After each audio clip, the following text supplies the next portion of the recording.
السلام عليكم ورحمة الله وبركاته. ازيكم يا اصحابي؟ عاملين ايه؟ يا رب تكونوا بخير. النهارده جايبه لكم فيديو غريب جدا وحلو قوي، هتستفادوا منه فعلا يعني. اتمنى لو استفدتوا تضغطوا لي اللايك وتشتركوا في القناة وتفعلوا الجرس علشان يوصلكم اي فيديو جديد ومفيد بالشكل ده انا بنزله. اول حاجة احنا هنغير مفاتيح شقتنا كلها بايدينا من غير اي كهربائي، باسهل طريقة. ما عليكي الا تجيبي المفاتيح اللي هي الجديده. طبعا انا عندي المفاتيح القديمه دي اللي هي الوشاش القديمه، فانا جايبه وشاش فينوس، طبعا حديثه وشكلها حلو قوي وبتخلي منظر المكان كده حلو. اول حاجه بنجيب المفاتيح مثلا، وليكن ده الوش بتاعنا اللي هو 3 مفاتيح. احنا بنعمل ايه؟ اول حاجه بنفصل الكهرباء كلها، نتأكد ان الكهرباء فصلت كلها من السلك بتاعنا. نجيب اللي هو المفك اللي هو بتاع الكهرباء ده، بنشوف اذا كان فيه كهرباء ولا لا. دي اول حاجة احنا بنعملها. تاني حاجة بنزل الفيش زي ما احنا شايفين بالشكل ده الوش بتاعنا، وبصوره بحيث انه لو سلكة فلتت مني او ما عرفتش اركبها بتبقى ظاهرة عندي على التليفون. بصور السلك زي ما احنا شايفين خلاص، وببدأ بفك المسامير واحدة واحدة، وبخلي السلك برضو في مكانه. ببقى حريصة جدا علشان السلك ما يتحركش من هنا ومن هنا، وممكن السلكة تختلف معايا. خلاص، زي ما احنا شايفين بنشتري طبعا الوش اللي احنا محتاجينه والزراير اللي احنا عايزينها. طبعا دي القديمة ودي الجديدة اهي. انا زي ما قلت لكم شارية اللي هو الزراير بتاعت فينوس. بجيب الشاسيه بالشكل ده، وبجيب الزراير اللي هو الوش على قد الزراير اللي هي القديمة. طبعا انا القديم كان معايا 3 زراير او 3 مفاتيح، بركبهم في الشاسيه بتاعهم بالشكل ده، والقديم بخليه قدامي هو والجديد. وبشيل طبعا السلك اللي معمول ده كوبري، وبحطه بنفس الطريقة. بشيل المسمارين، بفك المسمارين، وبشيل السلك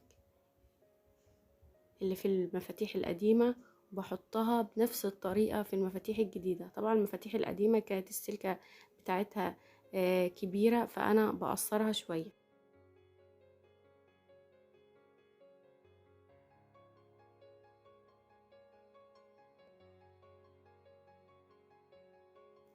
بحاول افك المسامير الجديدة علشان احط السلكة زي ما كانت في الوش القديم اهو بالشكل ده.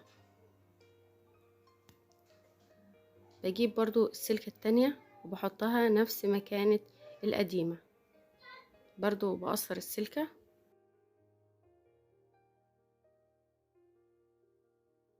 وبركبها. هنيجي للسلك اللي هو في الحيطة، طبعا بنقصره برضو. لو كانت السلكة طويلة بنقصرها، ولو كانت صغيرها برضو بحاول اكبرها. وبنفس الطريقة بشوف الصورة اللي انا اخدتها، وبحاول احط السلك في مكان المفاتيح اللي كانت القديمة، وبربط المسامير كويس جدا بالشكل ده. طبعا والسلك احاول ادخله على قد ما اقدر علشان ما يعملش قفلة. بس كده يعني طريقة سهلة جدا وحاجة كده بتغير منظر المكان اللي عندك اللي انت اتعودتي عليه، بيبقى منظر جميل جدا في المكان. طبعا بعد ما بربط السلك زي ما احنا شايفين كده، في مسمارين بيجوا ورا الشاسيه، بنربطهم بالشكل ده، في واحد على اليمين وواحد على الشمال بالشكل ده. وبربط الشاسيه كويس جدا علشان المفاتيح ما تتحركش معايا. وده شكله اهو. طبعا في الوش بيجي في لونين، اللون الفضي واللون الذهبي، وبقفله بالشكل ده وبضغط عليه ضغطة كويسة جدا. اول ما بسمع التكة كده يبقى كده المفتاح ركب معايا، والوش تركب مظبوط. عندي الفيشة برضو اللي تحت هقولها لكم كده على السريع، علشان لو عندك الفيشة او عندك المفاتيح تقدري تركبي الاتنين مع بعض او الاتنين جنب بعض. فانا عندي مفتاحين فوق بعض بالشكل ده. برضو هعمل نفس النظام، هصور طبعا اكون انا فاصله الكهرباء من الاوتوماتيك اللي عندي او الكهرباء عامه بقفلها.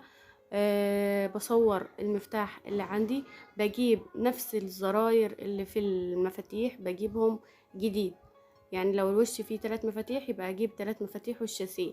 لو الوش فيه زرار ومفتاحين برضو بجيب زرار ومفتاحين جداد بالشاسيه. خلاص ده هيبقى الشكل. انا عندي مفيش غير اللي هي الفيشة دي اللي هي بتركب فيها الفيشة، وعندي سدادتين بعمل سدادة على اليمين وسدادة على الشمال، والمفتاح بيكون في النص. طبعا بكون مصورة الصورة زي ما احنا اتفقنا علشان السلك ما يتلخبطش معايا، وبركب السلك زي ما هو. اهم حاجة بحط المفتاح القديم قدامي والمفتاح الجديد وبركب السلك نفس مكان. بظبط كده المفتاح القديم على العجلة والمفتاح الجديد على العجلة برضو، وبشوف السلكة اللي فوق فين والسلكة اللي تحت فين علشان ما يعملش معايا قفلة وابوظ الدنيا واحتاج الكهربائي. فانت بالطريقة دي لما بتصوري مش بتحتاجي لأي كهربائي. بس كده ده تركب المفتاح ده بسهولة جدا. ودي المسامير برضو بركبها في الحيطة بالشكل ده، وبحط الوش وبيبقى شغال معايا حلو قوي. بشغل الكهرباء عادي ومفيهوش اي كهرباء ولا مفيهوش اي حاجة. بنشغل عليه حاجة وبنختبر كده الشغل اللي احنا عملناه مظبوط كده ولا لا. وزي ما انتوا شايفين انا بعمل حاجة بايدي، انا مش بحتاج لكهربائي او سباكة او اي حاجة علشان ما ادخلش حد غريب عندي، الا اذا في الحاجات اللي هي صعبة شوية. طبعا زي ما انتوا شايفين اهو التليفون اشتغل، الشحن اشتغل معايا. وانتظروا الفيديوهات الجديدة اللي جاية ان شاء الله، فيها حاجات مفيدة برضو وحاجات بتوفري بيها في البيت وهتستفادي منها فعلا يعني. وهنبقى مع بعض واحدة واحدة. ولو في اي حاجة عندك في شقتك عايزة تصلحيها برضو اكتبيلي في الكومنتات، وانا هعمل لك فيديو مخصوص ليكي، وممكن هنزل اسمك ان شاء الله في الفيديو. وهنبقى مع بعض واحدة واحدة بالشكل ده. وإن شاء الله نستفاد ونفيد بعض ونفيد صحابنا وأصدقائنا. إن شاء الله الفيديوهات كده تبقى مفيدة فعلا، وتبقى صدقة جارية على روح أمي وأخويا الله يرحمهم، ادعوا لهم بالرحمة. وبكده يبقى فيديو النهاردة خلص. أتمنى تضغطوا لي اللايك وتشتركوا في القناة وتفعلوا الجرس علشان يوصلكوا كل فيديو جديد أنا بنزله. ولو فعلا استفدتوا منه ما تبخلوش على أصحابكم وأصدقائكم وتشيروه علشان الكل يستفاد. وشكرا والسلام عليكم ورحمة الله وبركاته.